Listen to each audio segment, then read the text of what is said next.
మొత్తం అతలాకుతలం అయిపోయింది.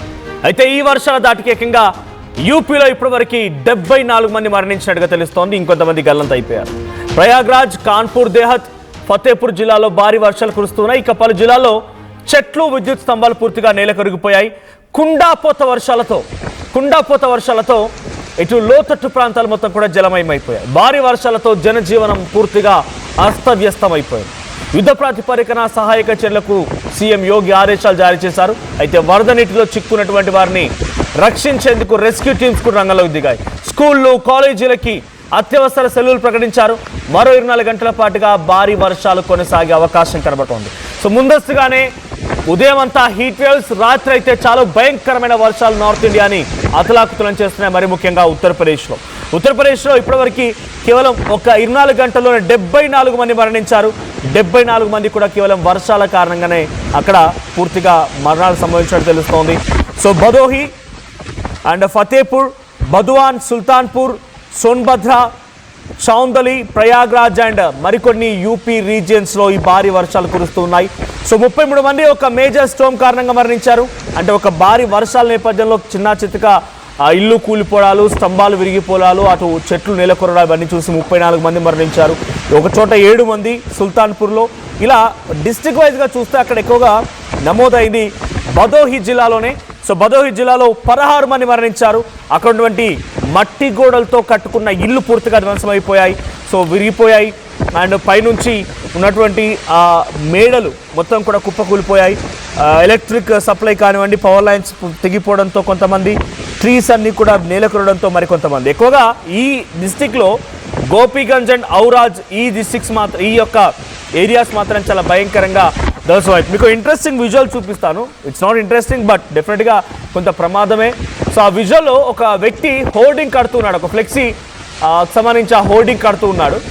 సో ఆ హోర్డింగ్ ఒక్కసారిగా ఆ గాలి దుమారానికి విరిగిపడడంతో ఆ వ్యక్తి ఎక్కడో సుమారుగా 100 మీటర్ల ఎత్తుకి ఎగిరిపడి కింద పడిపోయాడు. సో ప్రస్తుతమైన ప్రాణాలు కోల్పోయినట్టు తెలుస్తోంది. ఇక్కడ ఆయన కోసం వెతుకులుతూ ఉన్నారు. కొన్ని విజువల్స్ మనం చూస్తున్నాం. సో అవి చూడండి, పైకి ఎక్కడికో తల కిందలైపోయి ఎగిరి విసిరి కొట్టినట్టు అయిపోయింది. ఒకసారి ఆ విజువల్ చూద్దాం. రైట్. సో ఆ విజువల్ మీరు చూడవచ్చు. ఆ విజువల్లో హోర్డింగ్ కడుతూ ఉన్నటువంటి వ్యక్తి ఒక్కసారిగా ఈ గాలి దుమారానికి ఆ హోర్డింగ్ విరిగిపోయింది, దూరంగా విసిరివేయబడింది. ఆ వ్యక్తి ఆ హోర్డింగ్ పై నిల్చొని ఫ్లెక్సీ కడుతూ ఉంటే చాలా దూరంగా విసిరేయబడ్డాడు, ప్రాణాలు కోల్పోయాడు. ఇది ఒకటే కాదు, ఫతేపూర్ జిల్లాలో 9 మరణాలు సంభవించాయి. అక్కడ కూడా చెట్లు విరిగిపోవడాలు, హౌసెస్ కొలాప్స్ అవడాలు, ఆ తర్వాత ఉరుములు మెరుపుల కారణం కూడా పలు చోట్ల పిడుగుపాటు కూడా పడి మరణించినట్టు తెలుస్తోంది. సో చాలా వరకు ఫార్మర్స్ థండర్ స్టార్మ్ కారణంగా అక్కడ మరణించారు. సో చాలామంది ఇళ్లలో నుంచి, అంటే వ్యవసాయ క్షేత్రం నుంచి తిరిగి వస్తుండగా ఈ ఘటనలు జరిగాయి. ఎలక్ట్రిక్ పోల్స్ ధ్వంసం అయిపోయాయి. ఇక బుధవాన్ డిస్టిక్లో 5 మరణించారు. అక్కడ కూడా సేమ్ సిచ్యువేషన్. చందోలి డిస్టిక్లో 2 మరణించారు. సోన్భద్ర జిల్లాలో 1 మరణించారు. సో వీళ్ళంతా కూడా హైటే డే టైంలో వెరీ హీట్గా ఉండడం, సడన్గా రాత్రి అయ్యేసరికల్లా బే ఆఫ్ బెంగాల్ సంబంధించి ఒక్కసారిగా వేవ్స్ తాకిడి మొత్తాన్ని కంట్రోల్ చేయడం కోసం వచ్చినటువంటి ఏమంటారు మాయిశ్చర్ ఫ్లో కానివ్వండి. సో తర్వాత ఒక్కసారిగా భారీ వర్షం. So super cell like thunder clouds, intense down drafts, destructive straight line winds, cloud to ground lighting. So ఉరుములు మెరుపులు, ఒక్కసారిగా భయంకరమైనటువంటి కారు మబ్బులు కమ్ముకోవడం, ఇంటెన్స్ డౌన్ డ్రాఫ్ట్స్, ఒక్కసారిగా భయంకరమైన వర్షాల కారణంగా అక్కడ ఉన్నటువంటి ఆ వాతావరణం మొత్తం కూడా చల్లబడిపోవడం, తర్వాత వరదల బీభత్సం కూడా సృష్టించిందంట. సో ఎగ్జాక్ట్గా మిడ్లో ఉన్నాం మనం. సో మిడ్ మే ఇప్పుడు వర్షాలు అలాంటి మొదలైపోయాయి. ఇది కేవలం నార్త్ ఇండియా వైపే కాదు, మరొక 3-4 రోజుల్లో తెలంగాణ ఇప్పటికే వాతావరణ మార్పు జరిగింది. మీరు చూడవచ్చు, బహుశా ఈ సమయానికల్లా గట్టిగా ఎండ కాస్తూ ఉండేది. కొన్ని జిల్లాల్లో తెలంగాణలో, ఆంధ్రప్రదేశ్లో కూడా మబ్బు పట్టుకొని ఉంది. సో ఏ క్షణమైనా 2-3 రోజుల్లో భయంకరమైన వర్షాలు తెలుగు స్టేట్స్ కూడా హిట్ చేసే అవకాశం ఉంది. సో ఉదయాన్నంతా భారీగా అక్కడ హీట్ వేవ్స్ రావడం, సాయంత్రం సమయానికల్లా మళ్ళీ భారీ వర్షాలు నమోదవడంతో ఉత్తరప్రదేశ్ మొత్తం కూడా అతలాకుతలం అవుతుంది. కొన్ని విజువల్స్ చూద్దాం. ఉత్తరప్రదేశ్ ఇప్పుడు ఎటువంటి సిచ్యువేషన్ ఉందనేది ఆ వీడియో చూస్తే అర్థమవుతుంది.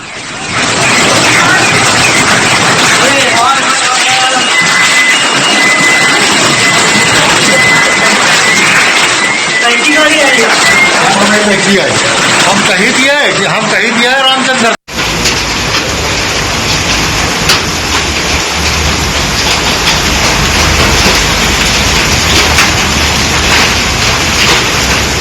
పడడం చూసాం.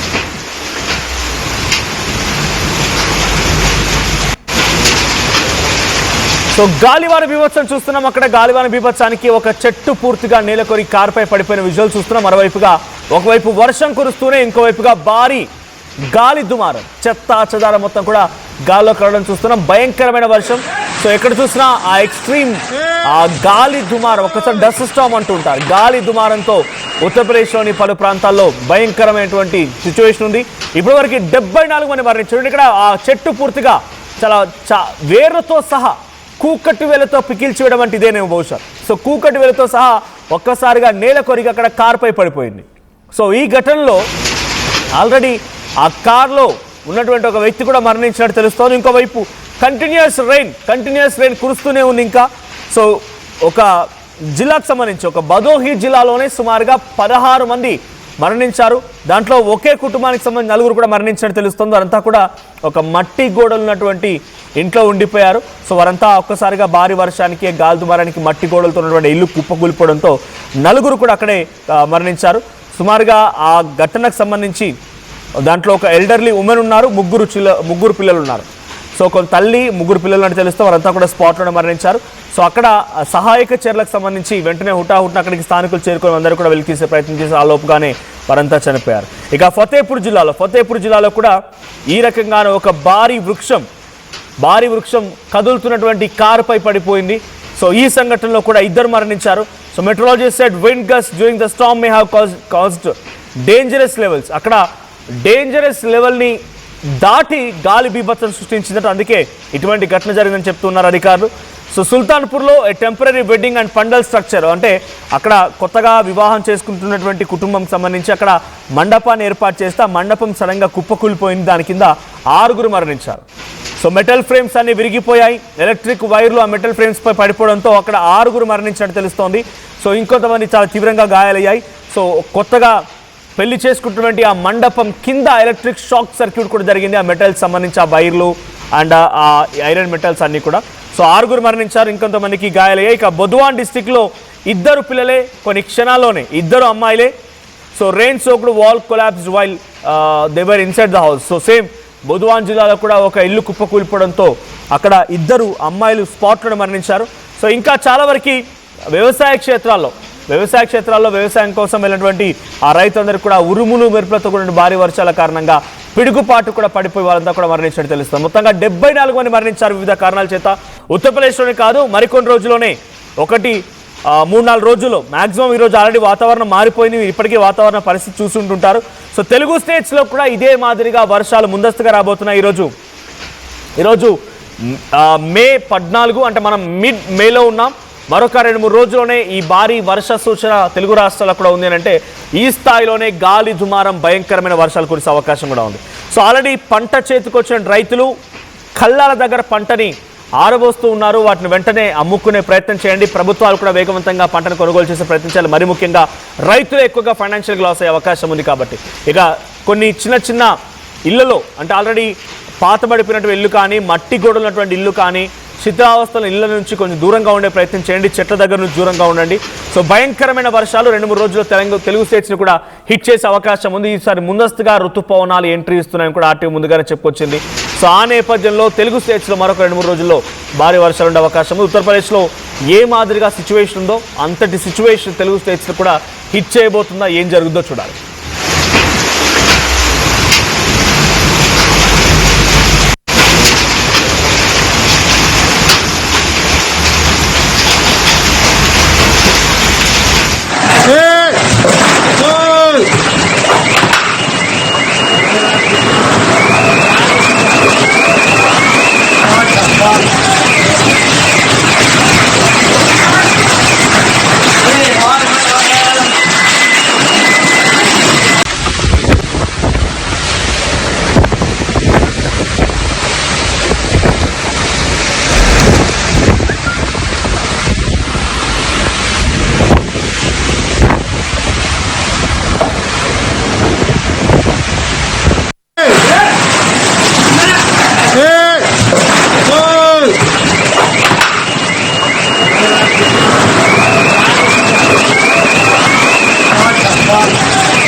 చిన్న చిన్న ఆనందాలు 35 ఏళ్లుగా నా జీవితంలో లేవు.